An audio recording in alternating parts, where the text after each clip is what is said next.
All right, here we go. Welcome back to weekly Wednesday Bible study. We are still working our way through Ecclesiastes. I'm glad this is such a short book because my voice is getting tired already. Let me set my timer for our next 10 minutes interval here, and we will very much get started on here. We are on chapter 5, Ecclesiastes. I'll give you a minute to catch up with us while I'm setting my watch. Sorry, I should have had this done already. Okay. Don't daydream or speak carelessly when you worship. That's kind of hard to do sometimes. The stresses of the world get on your mind, and it's hard to clear yourself to give God room to speak. Yeah. Watch your step when you go to the house of God. It is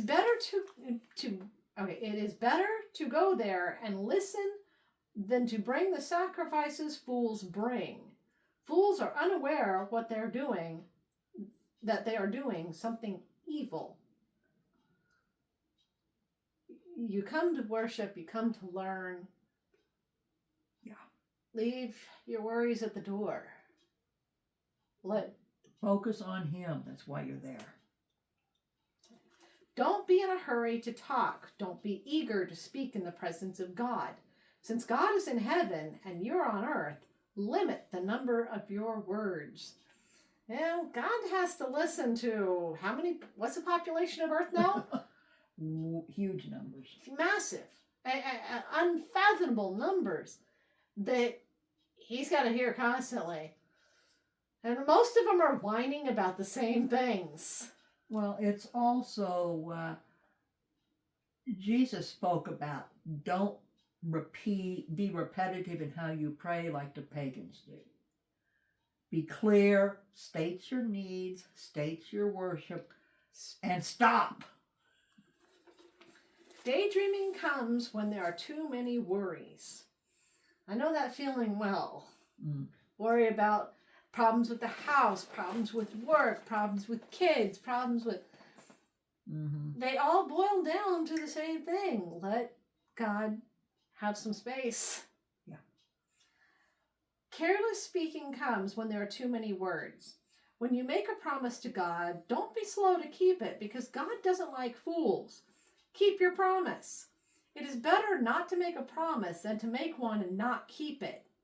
Don't let your mouth talk you into committing a sin.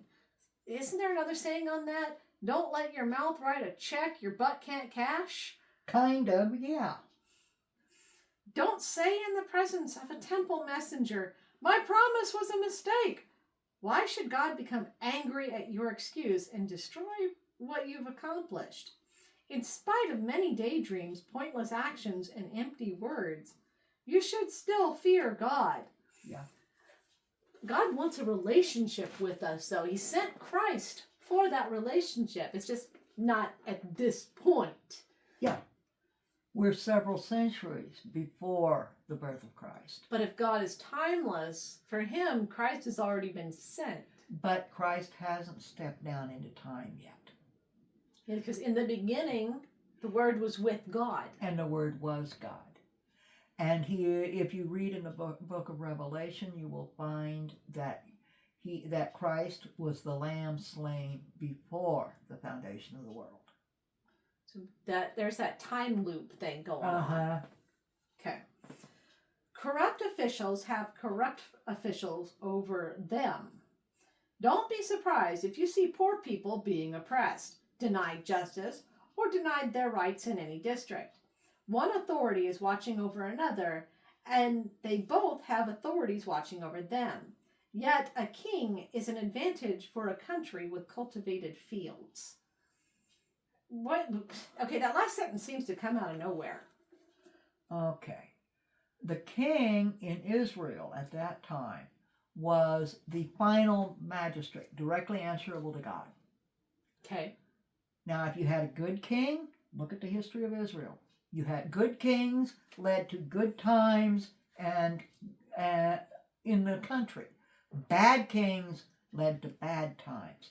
Bad kings, the officials underneath didn't fear him. They paid him off. It was corruption spreads. But good kings had good judges and good servants under them. Hold that thought. One of the things that we're supposed to do is pay attention to our animals. And my husband's dog, I just watched going somewhere where I don't think she was supposed to. Yep, she's over in the neighbor's yard. Go ahead and read the next section, and I will go yell at the dog. All right. The one who loves silver is never satisfied with silver, and whoever loves wealth is never satisfied with income. The more you have, the more you seem to want. This too is futile. When good things increase, the ones who consume them multiply.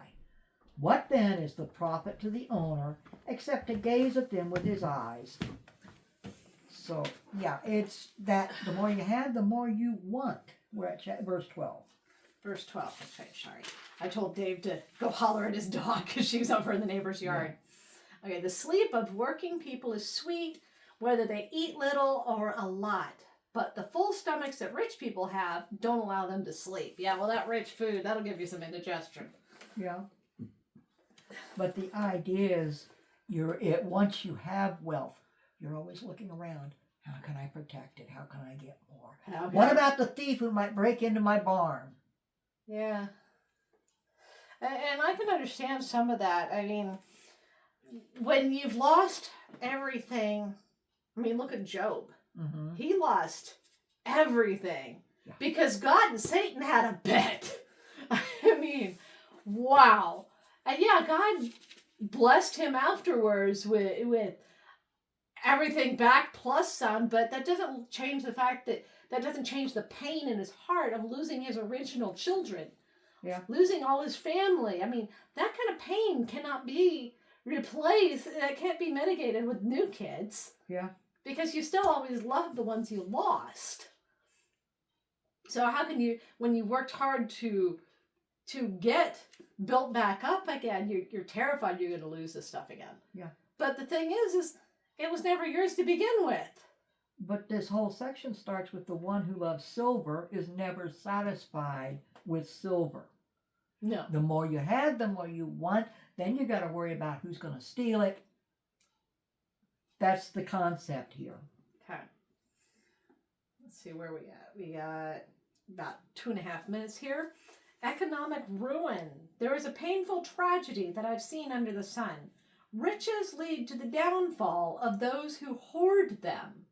These hoarded riches were then lost in bad business deals.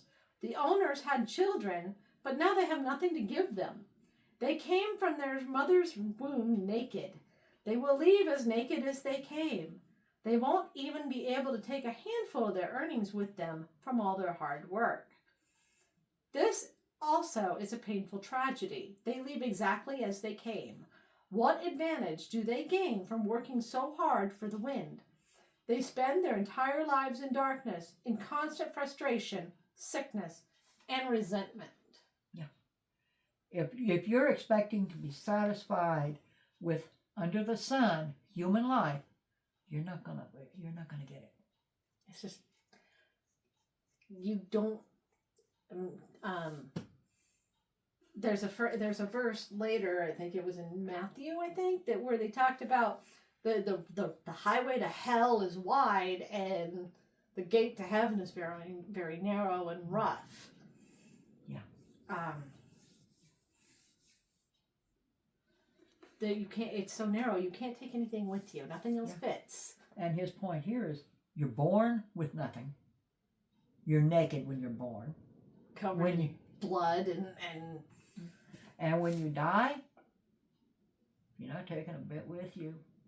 Oddly enough, I mean, I work in the hospital. I see a lot of elderly people as they're nearing the end of their life. For some reason, they want to be naked. They're always stripping off their clothes. But you're not going to take it with you when you go. No, you're not. Jesus spoke about put your treasure in heaven, what you value in heaven. And it's very clear that he's talking about the people you bring to him. That's your treasure in heaven. All right. That wipes us out for this one. That was week 5, I believe. So in the next, we look at his conclusion, and he looks like he's got a few more things to say here. We've got a few more pages, so we've got a few more weeks to go. So, all right, until next time. Now, as